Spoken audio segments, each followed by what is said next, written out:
Hello Internet! Once again it is I, Artican, bringing you another game playthrough, and joining me, as always, my good friend Salacia. Hello again. Today we're going to be going through Konami's The Goonies II!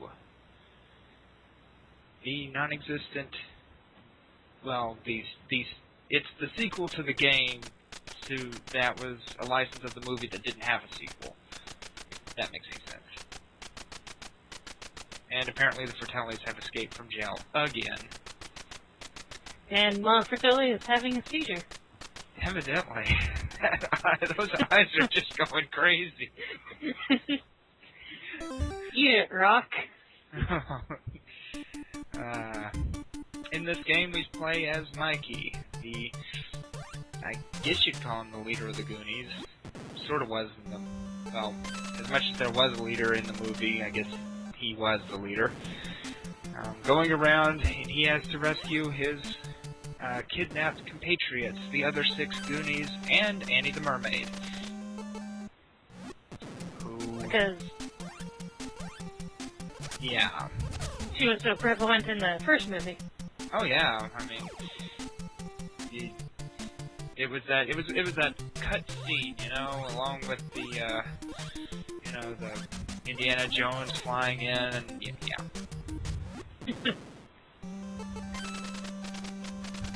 Yeah, I don't know where they got the idea for, yeah, let's put in a mermaid that you have to rescue.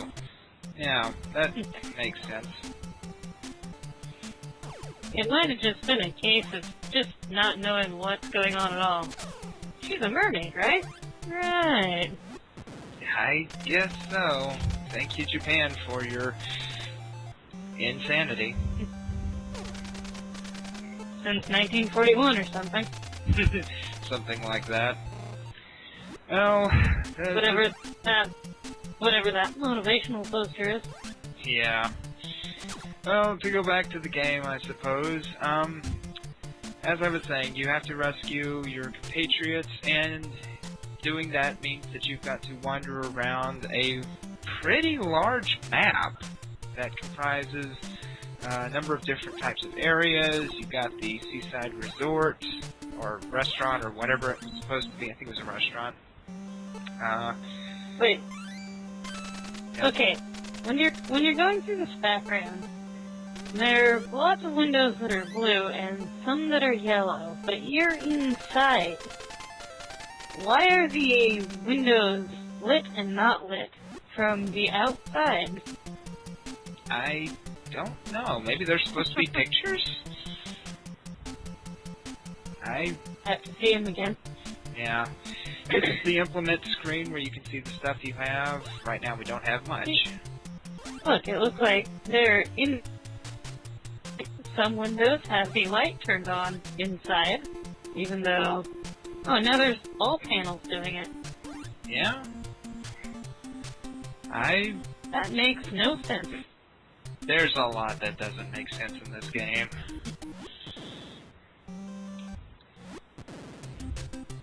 Also, when you go back to the map, did it ever look to you like it was a body and a head? I never noticed that, but I suppose next time we go to the map screen, I may have to look.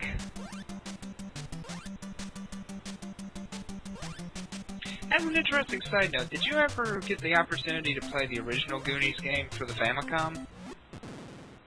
I really didn't know there was one. Yeah, there was a Goonies game they made for the Famicom. It didn't get released over here, except in some of the Nintendo Versus machines, or some of their Versus machines. They actually imported it so you could play it in the arcade, and that's how I got to play it.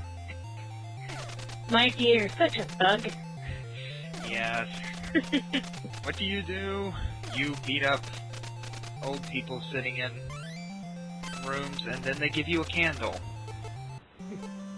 And then you punch a door and get a transceiver. This game makes no sense.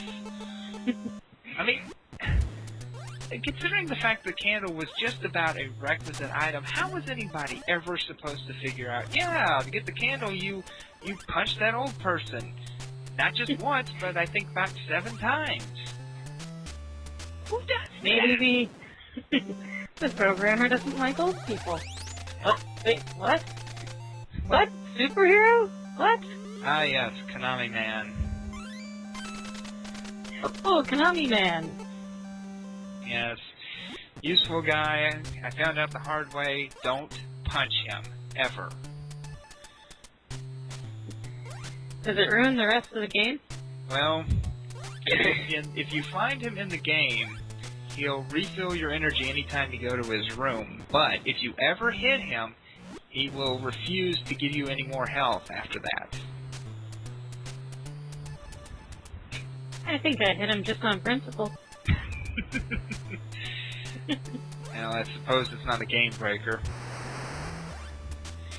Part of what I really like about the Goonies 2, apart from just how big the world is, kind of how labyrinthine it is just the variety of items that you can pick up along the way. I mean, already we picked up keys, a candle, and a transceiver, but I mean, later on we're going to get items that are going to be useful not just in the 3D areas, but also in the overworld. I always thought it was very visually pleasing, very simple, but very pretty. Yeah. Not in here, though. This is, like... Bland. What? Very, like, 8 lines in a door? Or 2? 3D. The boomerang. Best weapon in the game. Until it gets stolen on the bridge. Every time. Yeah. But seriously, when you cross the bridge without getting it taken away, didn't you do a little dance? Oh yes. It's a joyous feeling every time it happens.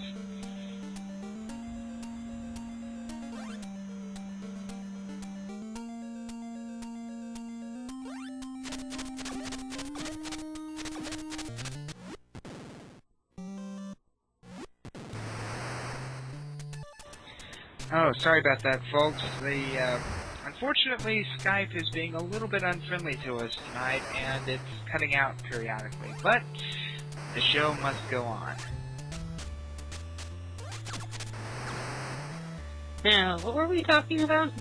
I think I was talking about the music. I was going to say, I think I have to give Konami a lot of credit for the music here, because not only did they do a sparkling good cover of the Cyndi Lauper song Goonies Are Good Enough, but just all the other music is just pleasing to the ears. Very true. Even if you were lost, you could kind of get relaxed in the rhythm of it. Oh yeah. If nothing else, it is definitely atmospheric.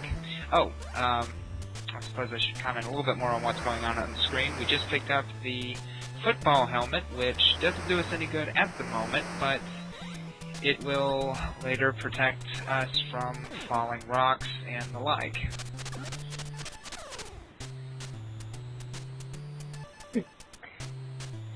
Now that's a little true to Goonies style. They would bring a football helmet. Oh yeah. I mean, I really don't know if Brad was a football player or any kind of sports guy. I know he was working out, but I wouldn't be surprised if that was Brad's football helmet that Mikey brought along. Then again, every household has a junk football helmet. That's true. I mean, you probably have one at your folks' house. Actually, I think I do, come to think of it. Huh. Well, we're rescuing I another... love how one small hit of a hammer uncovers an entire door. Yeah, they must have just stuck some plaster over that.